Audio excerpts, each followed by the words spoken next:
여러분들 반갑습니다. 좀 흐름이 이상해졌어요. 지금 인강으로 들으시는 분들은 뭐지? 그럴 수 있는데 방금 제가 어떻게 공부를 해야 될까에 관련돼 가지고 같이 여기 실강에 참여하신 분들하고 하다가 시간이 벌써 한 10분이나 이렇게 시작이 지나가서 그 얘기를 합니다. 제가 강조했던 얘기는 항상 그렇습니다. 적산 공부량. 자기가 공부해서 이해한 그 공부량이 쌓여 있어야 된다. 그런데 그 적산 공부량이 쌓인 시점들이 사람들마다 다 다르다는 거죠. 똑같이 들어와서 공부를 했지만 어떤 사람은 정말로 뭐 1년, 2년 만에 해내는 사람들이 있는가 하면 어떤 사람들은 조금 더 걸려요. 지금 저하고 가장 오랫동안 공부하고 있는 분이 지금 4년째 공부하고 계세요. 근데 저는 4년째 공부한다는 얘기는 이거예요. 제 강의를 4년 내내 듣는 게 아니에요. 강의는 딱 한 번만 들으면 된다예요. 연기에서부터 3기까지 그 정규 강의 한 번만 딱 들으면 돼. 그리고 나서 자기가 공부를 하면서 내가 뭘 모르고 있는가를 계속해서 체크해가면서 내가 모르고 있는 분야들을 확인하고 줄여나가는 게 우리의 공부예요. 그래야 공부량이 쌓이는 겁니다. 자, 그렇게 하다 보면 몇 년의 차이들은 이렇게 있을 수 있지만 저는 그래요. 정말로 단기에 하고 잘 모르는 상태에서 운이 좋아서 합격했다. 자, 그래서 현장에 나가봐라. 그러면 누가 가르쳐주냐 이거죠. 너도 노무사 합격해서 왔다는 놈이 왜 몰라 이거지. 그러세요. 노무사 후배님 잘 들어오셨어요. 저희가 이 모든 것을 다 노하우를 가르쳐 드릴게요. 제가 바빠도 제일 제껴놓고 가르쳐 드릴게요. 이런 거 일어나지가 않습니다. 그럼 이 과정 속에서 잘 배워야 되는데 이 과정 속에 배우는 거에 가장 중요한 건 단편적인 지식들이 아니라 어떻게 문제에 접근해 들어가고 해결해 나갈 것인가 라고 하는 거를 그 방법들을 이렇게 알아나가야 돼요.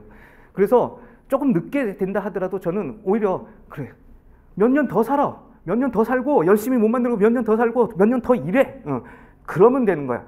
전체 인생에서 우리가 남들보다 1년, 2년 뒤지는 거 그렇게 중요한 거 아니다. 여기 와서 수험생들 카페 가면은 나는 2주 공부하고 1차 합격했네. 나는 3개월 공부하고 2차 합격했네. 막 이런 그렇게 주장하는 사람들이 있는데 저는 그래요. 그래서 어쩌라고. 어쩌라고. 네 자랑하는 거 그거 가지고. 근데 사람들은 뭐예요 하냐면 나도 저렇게 될 수 있지 않을까라는 근거 없는 희망에 빠지게 되는 건데요. 그게 아니에요. 여러분들 저하고 이렇게 쭉 공부하셨던 분들의 가장 큰 특징은 뭐냐면 이래요. 별로 기교가 없어. 공부하는 데 있어가지고. 별로 특색 있는 것들이 없는 것 같아요. 왜? 예습해라, 복습해라. 그거 강조하고 있으니까.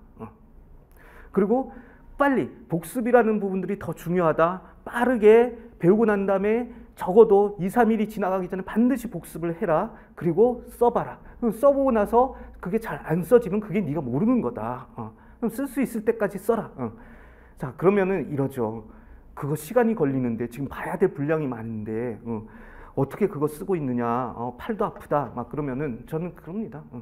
그럼 공부하지 마세요. 공부하지 마세요. 그렇게 안 하고 빨리 될 수 있는 길이 있다라고 그러면 그쪽으로 가셔야 됩니다. 저하고는 공부하는 거 안 맞습니다. 저는 그렇게 얘기를 해요. 그런데 이게 뭐냐면은 이 방법이 저는 맞다라고 하는 것들이 저하고 공부하셨던 분들이 제가 아까도 잠깐 얘기했지만 공부를 포기하시지 않으신 분들은 지금 100% 합격을 하고 있어요. 그러니까 1년 차에 되신 분도 있고요. 2년 차에 되시는 분도 있고 3년 차에 되시는 분도 있어요. 올해 4년 차 하고 계시는 분이 있는데 이분이 되시면 100%가 되는 거예요. 회사 때문에 아이를 길러야 되기 때문에 또는 이렇게 하다가 어떻게 더 자기가 원하던 직장에 취업이 돼서 자 그렇게 해서 빠져나가신 분들 이외에 정말로 노무사를 하겠다고 들어와서 이렇게 있으신 분들 중에 시험에 안 되신 분들은 지금 최근 3, 4년 동안에는 없어요. 100%가 다 되고 있어요. 자, 그래서 저는 항상 그래요. 물어볼 때 여러분들 정말로 노무사 되고 싶으세요? 노무사가 정말 중요한 우리 사회에서 역할을 하는 그런 그 직업이라고 이렇게 생각하시나요? 그러면 하세요. 그러면 하셔야 되고 저는 그래요. 꼭 저가 아니더라도 여러분들이 공부하는 어떤 시각을 비판적 시각을 가지고서 공부를 하겠다라고 그러면 저는 그래요. 어느 선생님한테 가셔도 여러분들 합격하실 거라고. 그런데 저하고 공부를 해보시면 조금 내가 다른 부분들이 있구나. 조금 쉽구나. 이런 부분들을 여러분들이 경험하시면서 이렇게 공부를 하게 될 겁니다. 우리 교재는 여러분들 다 사셨겠지만 이게 리캡 강의 워크북이라고 했습니다. 여러분들이 2차 교재들 중에서 제 책만큼 얇은 책이 없습니다. 제 책만큼 얇은 책이 없는데 지금 뭐 우리 또 여기서 강의하시는 우리 신영표 노무사님이라든지 뭐 다른 분들이 그러세요. 형님 거 빠져 있는 거 없던데요? 그래요. 빠져 있는 거 없지. 물론 그 뭐 100% 빠져 있는 게 없다라는 게 아니라 중요한 것들이 빠져 있는 것들이 없어요. 없고 이건 기본적으로 우리 공부의 시작과 끝은 항상 교과서예요. 아시잖아요. 여러분들 뭐 회사 다니고 이러셨던 분들 이렇게 나오면 나중에 근거 갖고 오라고 그러잖아요. 뭐 보고서 쓰거나 뭐 이러면은 야 도대체 이거 근거가 어디야라고 했을 때 자, 우리 시험 문제가 어떻게 나오느냐? 자, 시험 문제를 냈을 때 출제를 했을 때 그 출제자들이 무엇을 보고 문제를 낼까요? 어떤 걸 참조를 해서 기반으로 문제를 내겠어요? 신림동 강사 수험서들 보고서 문제 내겠습니까?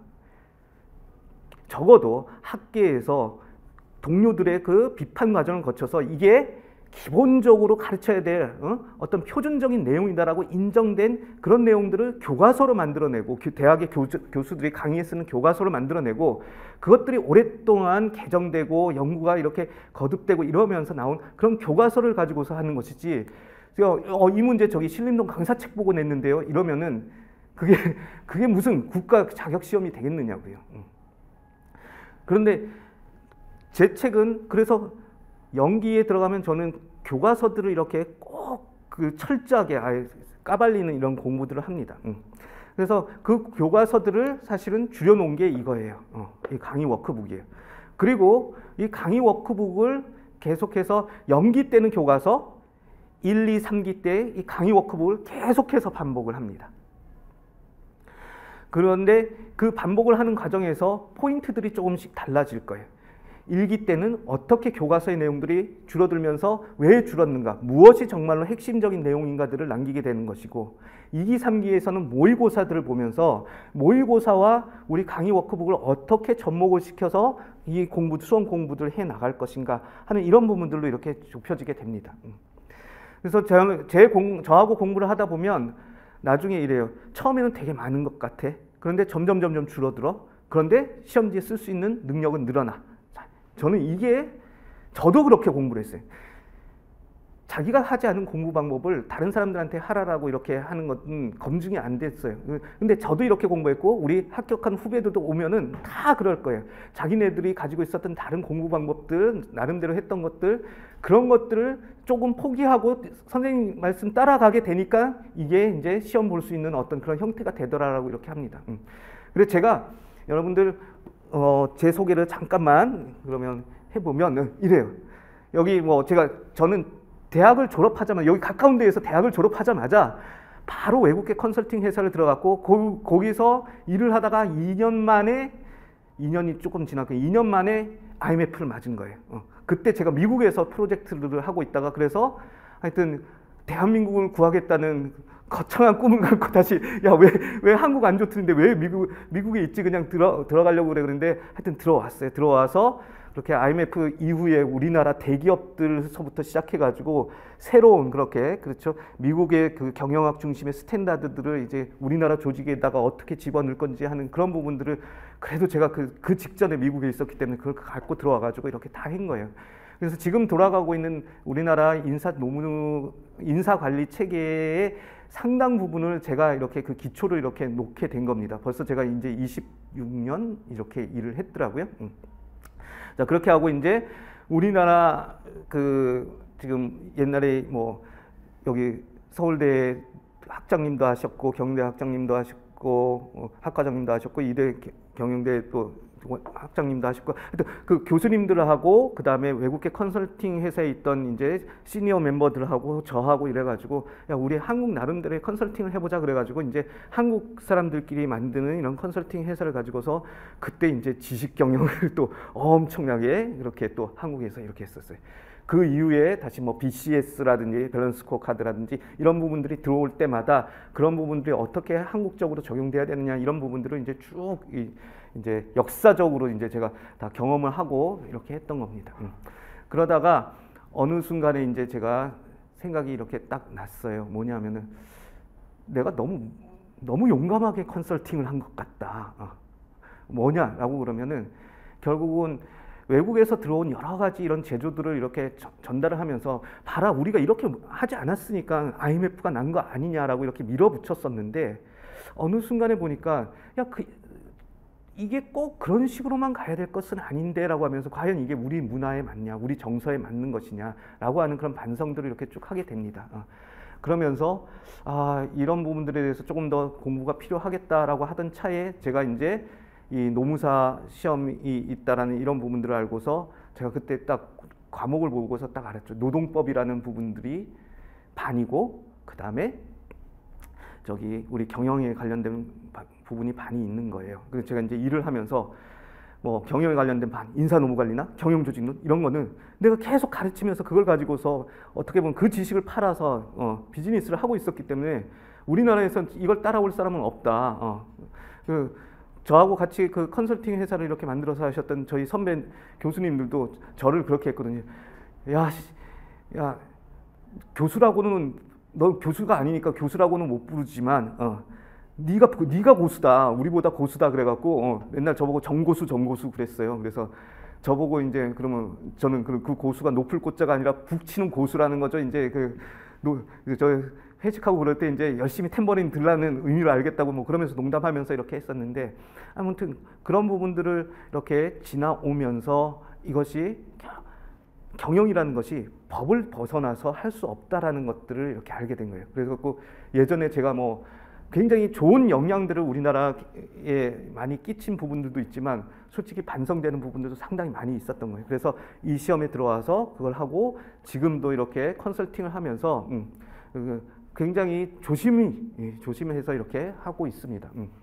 자, 그런데 제가 이 페이지에서 하고 싶었던 거는 뭐 여러 그런 엄청난 뭐 프로젝트들 여기 보면은 여러분들 뭐 정부 기관에서부터 시작해서 뭐 대학에서부터 뭐 우리나라 4대 그룹에서부터 여기 뭐 이쪽에는 지금 제가 업데이트를 안 해놨지만 뭐 여러분들 아시는 뭐 카카오라든지 직방이라든지 뭐 이런 데들 다 제 손이 조금씩 다 담아 있습니다.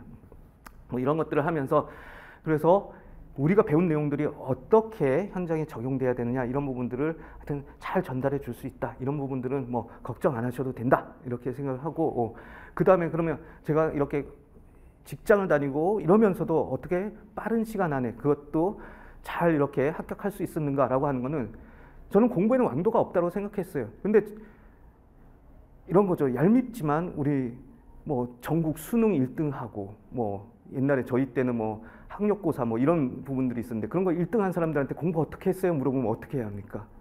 교과서를 중심으로 충분히 잠은 자면서 부족한 부분들은 어떻게 하고 이 얘기 나오잖아요. 그게 틀리지 않다라는 거예요. 이 친구들은 교과서를 중심으로 엄청나게 집중해서 이렇게 본 부분들이 있는 거예요. 그래서 저도 교과서를 중심으로 그 교과서를 줄여내고 그것들을 내가 볼 수 있는 어떤 형태로 축약을 해서 그걸 계속해서 봤던 거예요. 그리고 그걸 쓰는 연습들을 이렇게 하고. 근데 지금 동차반 여러분들 같은 경우에는 이거죠. 동차반 8회 강의가 있는데 이 8회 강의를 듣고 여러분들이 시험을 합격하겠다 이런 마음으로 오신 건 절대 아니죠. 여러분들이 동차반 강의만 듣고서는 나는 이것이 어떻게 해서 뭐 합격이 됐어 이거는 공정과 정의의 관념에도 위배가 돼. 그렇게 많은 사람들이 공을 들여서 2년에서 3년씩 이렇게 공부를 했는데 나는 8번 하고 했다라고 그러면 나는 참 운이 좋은 사람이야 뭐 그렇게 생각할 수도 있지만 어떻게 전체적으로 놓고 온 그런 사회 정의의 관념에는 부합되지 않는 면도 있어요. 그런데 이게 중요한 이유, 동차반이 중요한 이유는 뭐냐면 지금부터라도 시작을 해야 된다는 거죠. 지금부터라도 시작을 해야 되고 이것이 내가 시험장에 들어가서 합격을 위해서 공부를 하고 있는 것이 아니라 내가 이 시간에 이거 안 하면 뭐 하고 있을 거야? 내가 동차반이라는 걸 통해서 빠르게 전체 그림이 뭔지를 알아내겠어 하는 게 저는 동차반의 더 중요한 목표라고 생각을 합니다. 그래서 여러분들이 공부를 해 나갈 때 여러분들의 그 머릿속에는 항상 이거예요. 이 수험 공부를 잘하는 사람들, 이제 저도 이제 수험 공부를 잘하는 사람들에 속하죠. 그런 어떻게 수험 공부를 잘하고 점수를 높일 수 있는가에 대해서는 이거예요. 범위는 정해져 있다. 어떤 놈들을 졸업해야 되느냐. 머릿속에 그게 명확해야 돼요. 그래서 저는 그걸 이제 퍼즐판의 개념으로 이렇게 생각을 하는데, 내가 완성시켜야 될, 합격하기 위해서 완성시켜야 될 퍼즐판이 뭐냐. 자, 그 퍼즐판의 첫 번째 그림이 이거예요. 나는 무슨 시험을 보고 노무사가 되기 위해서 어떤 과목의 시험을 통과해야 되느냐라고 하는 이 부분들이 명확해야 된다는 거죠. 그래서 우리가 볼 때는 법 과목하고 경영 과목이다. 근데 왜 노무사가 법하고 경영 과목을 해야 되느냐? 결국은 여러분들이 노무사가 되시고 나면 누구를 상대해야 돼요? 사장님들이나 그쪽에 있는, 아니면 근로자나, 이렇게 결국은 경영 현장에 있는 사람들을 상대해야 된다고요. 근데 경영 현장에서 어떻게 사람들을 관리해야 될 것이며 그것이 법과 어떻게 연결되어 있는지 이런 부분들을 모르는 상태에서 한쪽의 법만 가지고서, 한쪽의 경영만 가지고서 이렇게 했다가, 그러니까는 어떤 풍족한 완전성을 갖춘 그런 대답을 해줄 수가 없다라는 거죠. 그래서 여러분들이 이 두 가지를 다 가지고 있어야 된다는 겁니다. 그래서 노무사라는 직업을 잘 수행할 수 있기 위해서 필요한 지식적인 내용들이 뭐냐라고 했을 때 적어도 여기 있는 노동법, 행정쟁소법, 인사노무관리, 경영조직이다 라고 하는 이것들을 우리는 알고 시작을 해야 된다는 거죠. 근데 여기까지는 사람들 대강 알아. 그러니까 왜 이 시험을 보는지는 몰라. 그러나 우리가 시험 합격하려고 그러면 이건 네 가지를 봐야 된대. 그래서 제가 가끔씩 그럽니다. 뭐 동차반에 오신 분들은 지금 정신이 없을 테니까 안 물어보지만, 정규반에 오신 분들한테 이 얘기를 하면서 그래요. 왜 이 네 과목을 보는 것 같아요? 라고 하면은 사람들이 갑자기 멍해져요. 왜 이 네 과목 시험을 보지? 그럼 이게 뭐, 결국 우리가 나가서 해야 될 일과 관련되어 있는 기본적인 지식이기 때문에 이걸 하는 거라고요. 그러니까 내가 노무사로서 일을 해야 되기 위해서 알고 있어야 되는 것들을 갖고 가야 되는 건데, 사람들은 그 목적이 뭔지 모르고 일단 막 공부들을 하고 있는 거예요. 그러다 보니까 뭐가 잘 연결이 안 돼. 근데 우리는 목적의식 분명해야 돼. 이거 왜? 노무사가 돼서 우리가 사장님들도 상대해야 되고, 우리가 노동위원회도 상대해야 되고, 노동청도 상대해야 되고, 그 다음에 근로자도 상대해야 되고, 그러니까 자, 노동청 상대하기 위해서 우리가 행정쟁송법 하는 거야. 자, 우리 사장님들 하기 위해서 인사노무 이쪽 하는 거야. 그 다음에 이런 그것들을 전체적으로 노동법을 가지고서 우리가 뭔가 풀어주는 부분들이 생겨야 되는 거야. 자, 그러니까 이 네 과목들이 다 서로 연계가 되어 있어요, 사실은. 그래서 이 네 과목이 어우러져야 제대로 된 해결책들이 나오고, 제대로 된 해결책을 제시할 수 있어야 여러분들이 노무사로서 나중에 사업을 잘하시고 돈을 벌 수 있게 되는 겁니다. 그런데 공부를 하다 보면 이 성격이 상당히 많이 달라요. 법 과목하고 경영 과목. 어떤 친구들은 문과 출신, 뭐 경영 이쪽이 조금 익숙한 친구들은 법 과목 이렇게 하면은, 여러분들 아마 법 전공하시지 않으셨으면은 이 행정쟁소법 처음 들으면은 완전히 내가 시험 잘못 선택한 거 아닐까, 이 길을 잘못 선택한 거 아닐까 싶을 정도로 무슨 소리를 하는지 잘 모를 거예요. 처음 듣는 용어들, 막 이런 생소한 개념들, 거기다 절차법들이 가지고 있는 굉장히 그 안에서의 내적 정교함들을 따라가려고 그러면 벅차기도 해요. 그런데 이 법 과목들 같은 경우에는 법이 어떤 구조를 가져야 되느냐 하는 그런 체계 안에서 있기 때문에 그 리걸 마인드라는 것들이 이렇게 쫙 형성이 되고 나면 법 과목들의 공부가 또 되게 쉬워집니다. 그런데 그 리걸 마인드가 하루아침에 생기느냐? 절대 아니죠. 처음에는 다들 그냥 갈팡질팡 하지만 이것들이 시간이 지나면서 계속해서 공부를 하고 그걸 따라가려고 애쓰는 과정 속에서 그런 리걸 마인드적인 어떤 그런 생각들이 나오기 시작하면 공부가 수월해집니다. 그래서 그거에 익숙했던 친구들은 법 과목은 굉장히 어떤 구조가 딱 있는 것 같아서 좋은데, 경영 과목으로 오면은 그때부터 또 이제 난리가 납니다. 도대체 읽으면 다 좋은 얘기하는 것 같고 다 아는 것 같은데 책 덮으면 머릿속에 뭐가 하나도 안 남아있다 라고 이렇게 얘기를 합니다. 그 얘기는 법 과목 같은 경우에는 법 과목이 해결해야 되는 문제가 달라요. 목적이 달라요. 지향점들이, 법 과목은 뭐예요? 항상 법은 저스티스, 정의를 요구를 하고 있어요.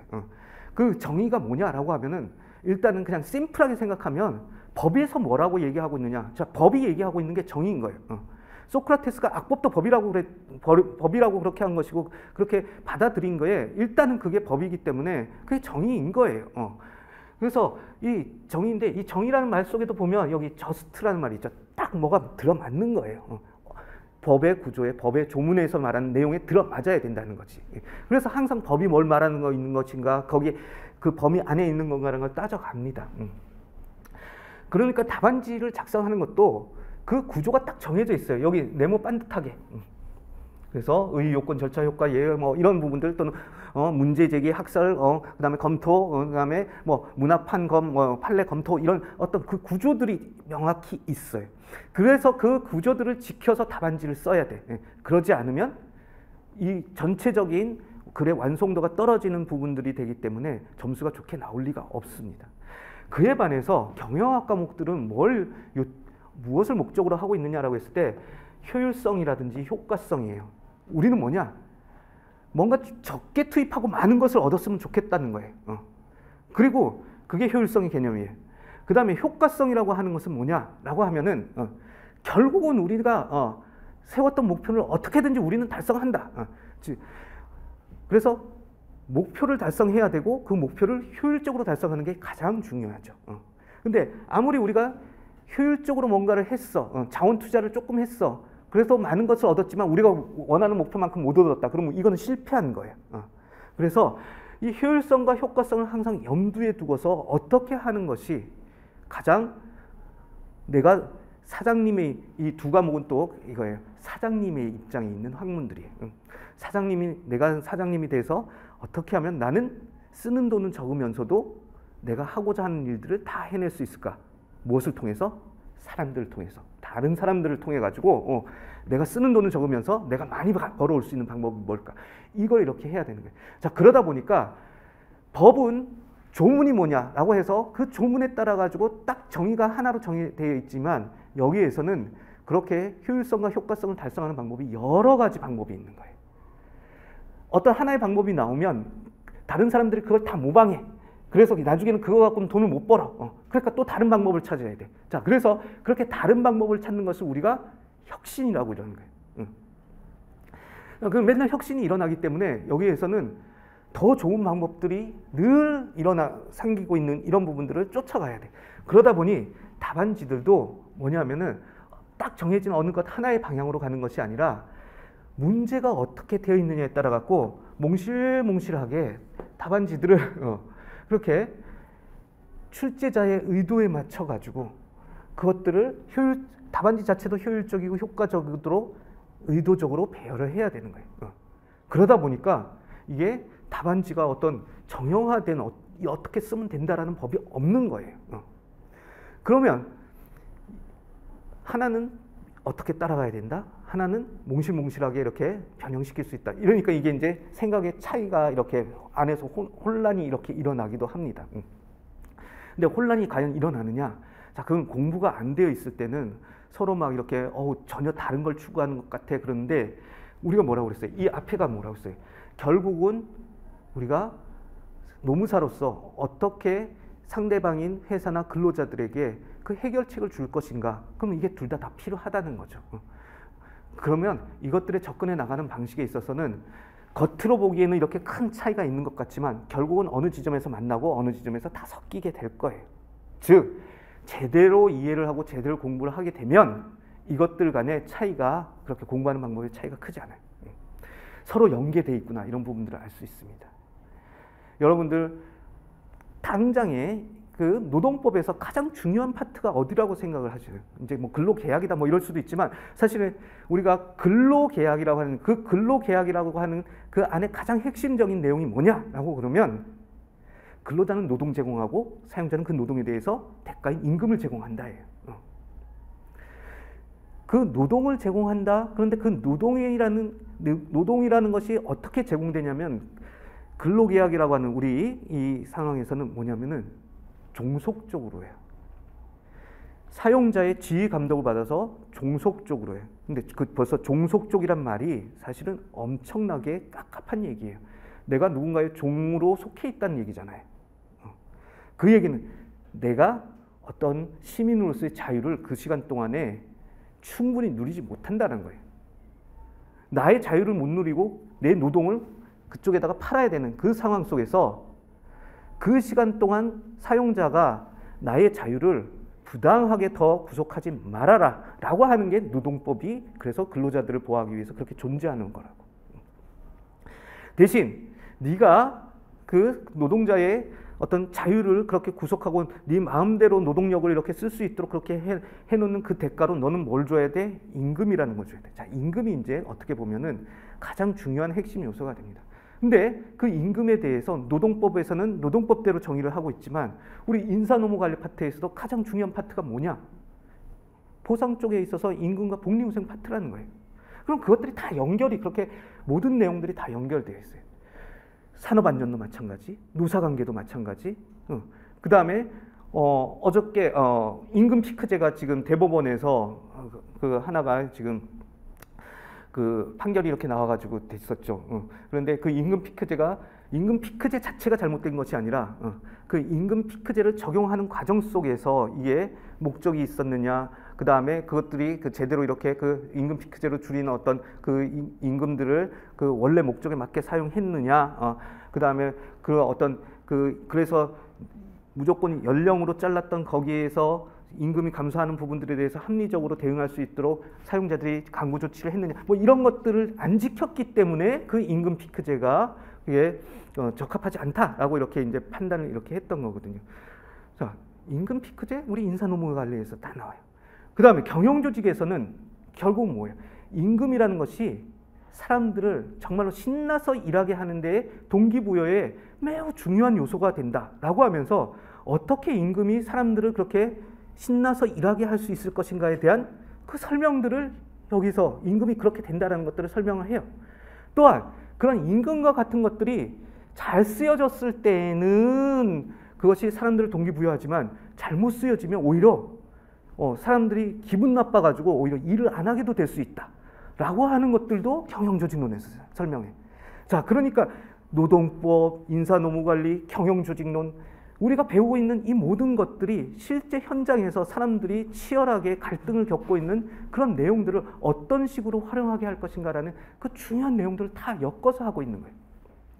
그래서 그런 부분들이 나중에는 다 이렇게 될 텐데, 그러면 경영조직론이나 인사노무관리론 같은 이런 경영학 과목에는 구조가 없는 거냐?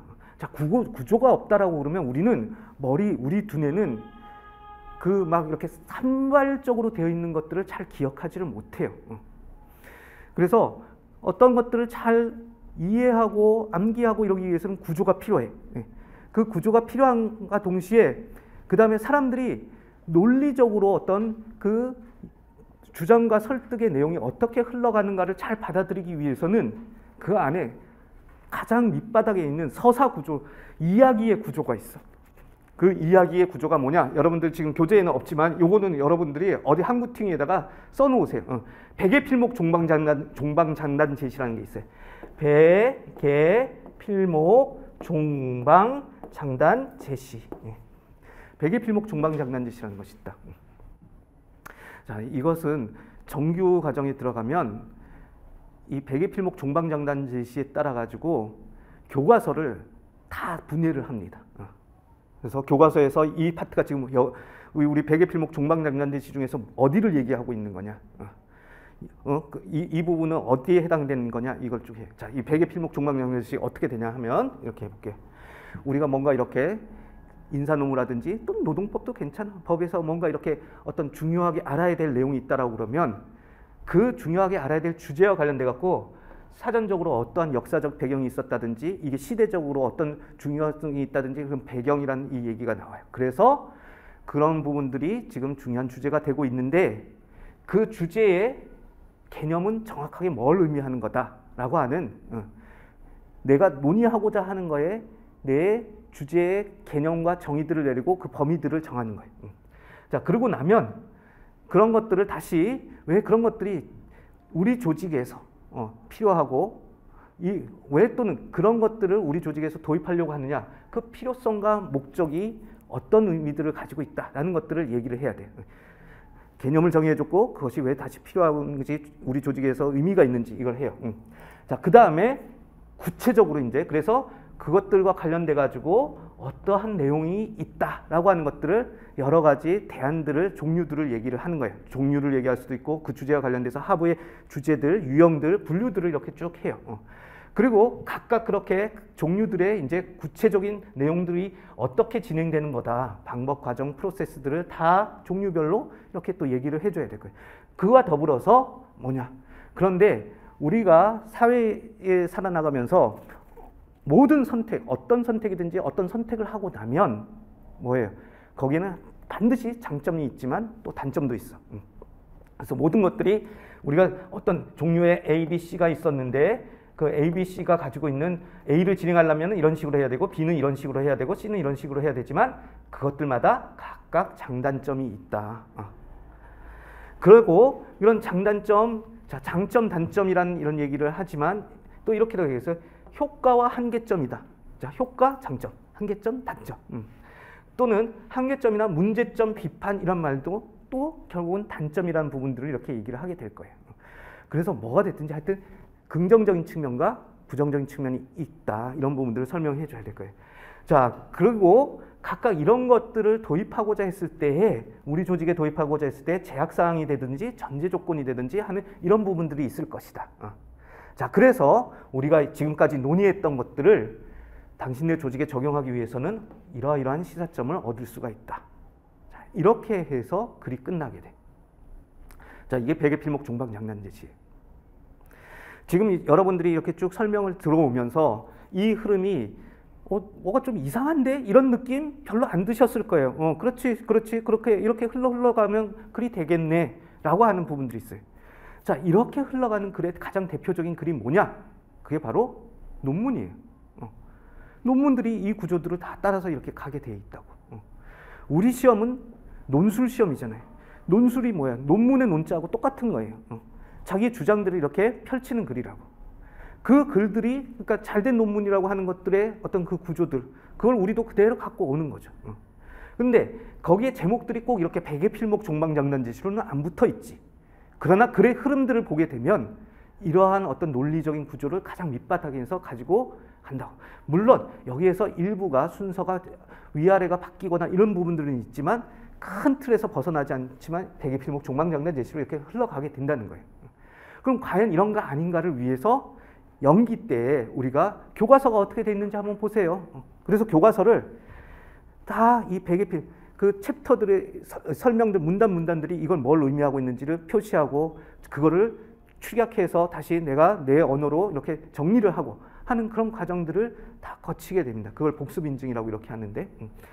자, 그러면 이 구조는 그러면 교과서는 그렇게 쓰여져 있고 논문은 그렇게 쓰여져 있고 논리적인 구조다라고 그러면 답안지는 이렇게 쓰면 안 되냐 이거지. 결국은 이게 또 답안지의 구조가 되는 겁니다. 답안지의 구조가 되는 건데 단 우리가 시험 보는 거기에 있어서는 출제자가 강조하는 부분들이 있어요. 그래서 어떤 때는 뭐 종류들을 강조해야 될 수도 있고 어떤 때는 장단점을 강조해야 될 수도 있고 이런 부분들이 있어요. 자, 그래서 여기에 나오는 내용들을 동일한 비중으로 쓰는 것이 아니라 결국은 중요시하게 물어봤던 내용들이 많이 들어가고 앞뒤에 있는 내용들을 아주 간략하게 처리를 해서 글을 완성시켜 나간다는 거죠. 그런데 무식하게 외워서 공부를 하게 되면 뭐냐? 내가 책에서 외웠던 모든 것들을 그냥 다 쓰려고 그래. 자, 그러다 보면 모든 걸 다 썼기 때문에 그런 얘기들을 가끔씩 수험가에서 합니다. 책에 있는 거 다 때려 박았는데 점수 안 나왔다. 또는 강사 모범 답안 하고 똑같이 썼는데도 점수 안 나왔다. 자, 여러분들 생각 어떻게 보세요? 책에 있는 거를 그대로 암기해서 쓰시오라는 문제가 아니고 분명히 포인트를 줘서 출제자가 문제를 했을 텐데 책에 있는 걸 다 썼다. 그게 좋은 점수가 나오는 답안지가 되겠느냐. 물어본 걸 안 쓰고 엉뚱한 것들이 80%야. 물어본 거는 20%뿐이 없어. 쓰기는 썼지. 그런데 그 비중이 그렇게 됐어. 자, 그럼 거기에 대해서 좋은 점수를 절대 줄 수가 없다라는 거죠. 그러면 내가 외운 것들을 가지고서 어떤 것들은 출제자의 의도에 맞춰갖고 자세하게 써줘야 될 것이고 그 강약을 이렇게 조정해 줄 수 있어야 되는데 그렇게 해야 된다는 것을 사람들이 잘 몰라. 그냥 많이 어떻게든지 많이 외우고 그러다 보니 어떻게 돼? 수험가에서 돌아가. 수험가에서는 제가 이제 맨날 그래요. 다른 선생님들도 상업적으로 성공하려고 그러면 교재를 무조건 두껍게 만드세요. 그 안에 다 있습니다. 이렇게 외치는 거지. 내 책 하나면 다 됩니다. 자, 그래서 뭐 시시콜콜 뭐 몇십 년 전에 이미 폐기된 이론까지 다 집어넣고 이렇게 하면은 뭐 책이 교과서보다 몇 배가 두꺼워져. 자, 그것이 또 어떻게 작용해요? 야, 일타 강사가 저렇게 두꺼운 책을 가지고서 이렇게 강구하면서 다 있다라고 그래. 어떻게 마음의 평화가 생겨요. 마음의 평화는 생겨. 그러면서 뭐야? 그런데 야, 이걸 어떻게 다 외우지? 이러면서 맨날 괴로워하면서 공부를 합니다. 근데 시험이라고 하는 것이 이거예요. 시의성을 벗어난 문제들, 폐기된 문제들이 어쩌다 나오지. 어쩌다 나오지. 자, 그런데 대개는 중요한 것들을 문제를 내고 그걸 체크하려고 이렇게 하고 있는 거예요. 그러면 내가 정확히 알아야 될 기본적인 것들을 정확히 알고 그것들을 잘 풀어내면서 강약을 조정해 주는 것이 훨씬 더 합격에 빨리 가는 길이 된다는 거예요. 근데 그걸 하라고 그러면은 마음의 평화가 없기 때문에 많이 흔들려. 근데 우리 회사 같은 데서도 그러죠. 보고서 장수 많으면 요새 다 싫어하죠. 줄여가지고 핵심적인 것들만 보고해라. 자, 마찬가지. 답안지도 채점하시는 분들이 저는 항상 그래요. 여러분들이 채점자라고 생각해 봅시다. 채점자인데 이런 거예요. 어떤 답안지를 딱 봤는데 거의 일일이 해독을 해야 되는 수준으로 뭔가 이렇게 글이 작성이 돼 있어요. 빡빡하게. 어떤 걸 봤더니 글이 이렇게 보니까 되게 구조화가 잘 돼 있고 눈에 뭐 제목들 같은 걸로 이렇게 쑥쑥쑥쑥 잘 들어와요. 여러분들은 어떤 답안지에 더 점수를 많이 주시겠어요? 내가 일일이 해독해 봐야 해서 일일이 들여다보는 그 답안지가 좋은 점수가 나올까? 절대 안 그래요. 왜냐하면 답안지 선생님들이 한 1000부에서 2000부를 채점을 해야 되거든요. 자, 그러면은 알아요. 야, 이 중에서 한 250명에서 300명만 합격되는 거래. 그러면 선생님들이 그 1000부, 2000부가 되는 것을 정확하게 너는 현재 몇 점짜리입니다라는 걸 하기 위해서 해독해 나가면서 시간도 없는데 그걸 해가지고 당신은 그래서 48점입니다. 이걸 주느냐고. 이거는 불합격인 거야. 이렇게 넘어가. 좋은 답안지는 뭐냐? 쓱 봤는데 있을 것 다 있네. 그러고 넘어가는 답안. 채점자들이 안 읽고 점수 줄 수 있는 답안지가 제일 좋은 답안지인 겁니다. 자, 그러기 위해서는 어떻게 해야 돼? 결국은 안 읽는다라고 하지만 다 안 읽는 게 아니죠. 내용이 구조화가 되어 있고 그 안에서 키워드라든지 이런 부분들이 명확히 눈에 띌 수 있는 어떤 그런 구조들을 가지고 있어야 되는 거예요. 제가 그 경영조직론 제가 합격할 때 점수가 시험 점수가 84.7을 받았어요. 84.7 느낌이 오시죠? 자, 84.7이라는 점수가 과연 경영조직론에서도 나오는 점수냐, 2차 논술 시험에서도 거의 불가능한 점수일 겁니다. 지금 저는 이 84.7은 더군다나 저기 하지도 않았어요. 뭐냐면 표준 점수제가 아닐 때 제가 받은 겁니다. 그러니까 절대 평가를 했을 때 받은 겁니다. 지금 표준 점수제로 돌렸으면은 제가 84.7을 받았을 때 평균이 38점인가 37점이에요. 그러면 제가 평균의 2배 이 구간들을 벗어나 있기 때문에 저는 그걸 돌리게 되면 100점을 넘어가는 점수가 나오게 될 거예요. 그럼 100점 넘어가는 점수가 나오면 우리는 100점으로 처리한다라는 거 이제 표준 점수제에서는 그렇게 하거든요. 자, 그럴 수 있었던 이유가 뭐냐? 그럼 84.7이 나올 수 있었던 이유가 뭐냐? 결국은 제가 채점자의 입장에서 보기 좋은 답안지들을 내용들을 충실하게 해가지고 그렇게 했다는 거예요. 그래서 내용 안 읽어봐도 제목의 흐름만 쫙 봐도 얘가 제대로 알고 있네. 이런 내용들을 잘 제시했네. 자, 잘 제시했네는 또 뭐예요? 분량이 적정하게 이렇게 들어가 있다라는 거죠. 자, 그렇게 했더니 잘 제시했네. 그러니까 84.7이 나오는 겁니다. 여러분들도 그렇게 하실 수 있어요.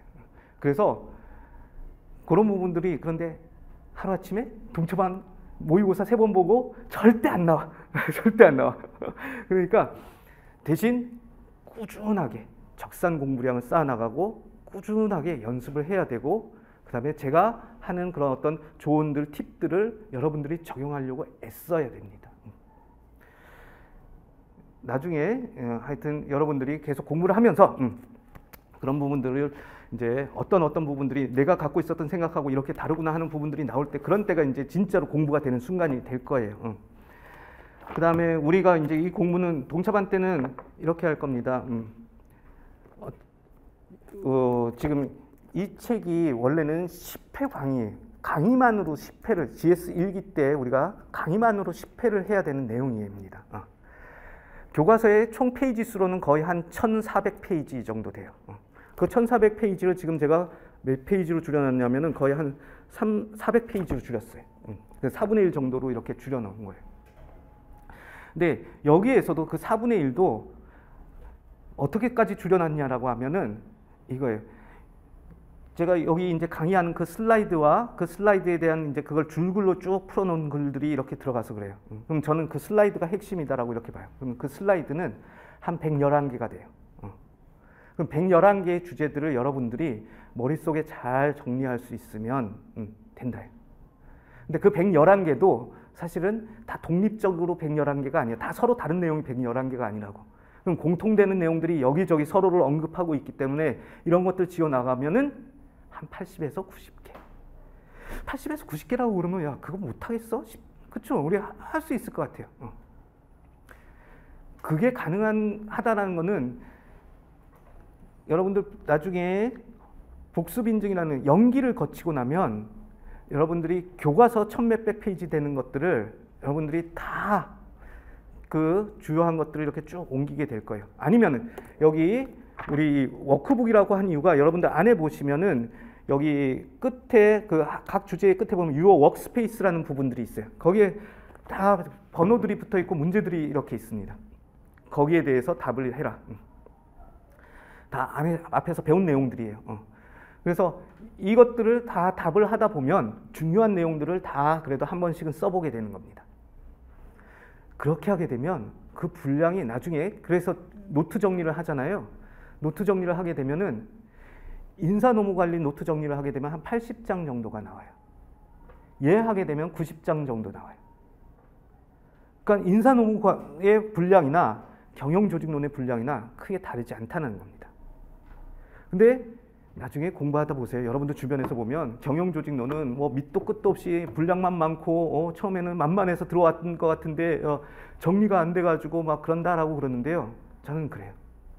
교과서 한번 처음부터 끝까지 제대로나 보고 그런 얘기 하냐? 한번 해보라 이거예요. 그래서 한번 해보고 나면 다들 그래요. 이게 되네요. 그런 얘기들을 합니다. 되죠. 왜? 저도 그렇게 공부했고 여러분들보다 먼저 공부해서 합격한 사람들도 다 결국 그 공부 방법을 해가지고 된 거예요. 그러고 나서 결론이 야 제대로 된 공부 방법만 찾으면 여기서 제대로만 하면 공부량이라는 부분들이 그렇게 차이가 안 난다예요. 그런데 해보지도 않고 겉으로 막 이렇게 두꺼운 책들이 있으니까 그거 되고서는 못하겠다 그러고 결정적으로 이거예요. 제가 우리나라에서 이 경영조직론을 어떻게 보면은 교수님들보다 먼저 현장에 적용하면서 강의도 제가 먼저 했던 것 같아요. 우리나라 외국계 기업의 여성 임원들을 대상으로 해가지고 제가 1996년도인가에 조직행동이란 뭔가 이제 그때 이게 80년대 중후반부터 이제 MBA에서 가르치기 시작했고 막 그래가지고 이게 현장에 어떻게 적용되느냐 그랬을 때 그 우리나라 외국계 기업의 여성 임원들이 HR 쪽에 되게 많아요. 그분들이 이걸 어떻게 할까 그랬을 때 이제 저희 회사에 있었던 또 여성 임원이 그래도 우리 정주모 컨설턴트가 그래도 현장에서 이걸 하고 있으니까 와서 이거 좀 어떻게 이런 부분들이 적용되고 있는지를 알려달라 그래가지고 이제 제가 이제 그쪽에 가서 주로 이제 조직 개발 쪽에 관련된 기법들 가지고 얘기들을 이렇게 하면서 쭉 했었는데요. 그렇게 하면서도 결국은 뭐냐 그 핵심 내용이 뭐고 이것이 어떻게 적용된다는 걸 알고 있으면 어떻게 보면 되게 심플해요, 내용이. 경영조직론의 가장 핵심은 뭐냐라고 그러면 이거예요. 사람들의 행동에 영향을 주는 게 뭐냐. 사람들의 행동에 영향을 주는 게 뭐냐. 그런데 그 행동이 어떤 행동이어야 되느냐? 사장님이 나한테 돈을 많이 벌어다 주는 행동. 자, 그걸 고상하게 이런 거예요. 조직의 성과를 높일 수 있는 행동을 어떻게 만들어낼 것인가. 이게 경영조직론의 가장 중요한 핵심이에요. 그래서 우리는 이렇게 봐야 되는 거지. 도대체 사람이 행동을 하게 되는데 그 사람의 행동에 영향을 주는 게 뭐냐. 그러다가 이걸 보니까 이렇게 가는 거예요. 그 행동에 영향을 주는 것이 희한하게도 어떤 한 사람을 놓고 봤을 때에는 그 한 사람 개인으로 놓고 봤을 때는 이 개인의 행동에 이런 것들이 영향을 주는 것 같아. 뭐 대표적으로 사람들의 성격이 그 사람의 행동에 영향을 주는 것 같아. 이렇게 얘기를 합니다. 그래서 그 한 사람 한 사람을 잘 들여다보고 이해를 하려고 그랬는데 두 번째, 그래서 나는 어느 정도 이해를 했다라고 그래갖고 사람을 이해했다가 그래가지고 이제 회사를 만들기 위해서 얘랑 두 명을 붙여놨어. 그래서 나는 얘도 알고 얘도 알아. 근데 이놈 둘이 붙으니까 전혀 내가 예상치 못했던 행동이 나오네. 왜 그런 거 있죠. 우리 뭐 어떤 애들 보면은 학교 다닐 때 이런 거 보면은 진짜로 얌전하고 그랬는데 나중에 까놓고 뒤에서 보니까 얘가 뭐 어디 가가지고 막 일진하고 있고 막 이런 것들이 이렇게 나온다. 혼자 있을 때는 애가 얌전하고 그랬는데 그 얌전한 애들 둘이 뭉치니까 완전히 깡패가 되는 거야. 도대체 이건 왜 그럴까? 자, 그래서 사람들이 그렇게 모여 있을 때, 집단으로 모여 있을 때는 이 집단들로서 행동이 나타나게 하는 거기에는 어떤 것들이 영향을 주게 될까? 자, 이게 이제 그래서 개인 한 명 한 명의 행동을 예측할 때, 묶여 있을 때 행동을 예측할 때 이런 부분들이 이제 있어요. 그래가지고 그래서 집단들은 또 어떻게 행동하는구나, 사람들 묶어 놓으면 또 다르게 행동하는구나 그랬는데 이 집단들을 여러 개, 우리가 이제 그걸로 이제 회사에서는 부서 여러 개들을 모아서 우리가 회사 하나를 만들어 놨더니 이 부서들 간에 또 이게 애들이 희한하게 또 일을 잘 맞춰서 못하네.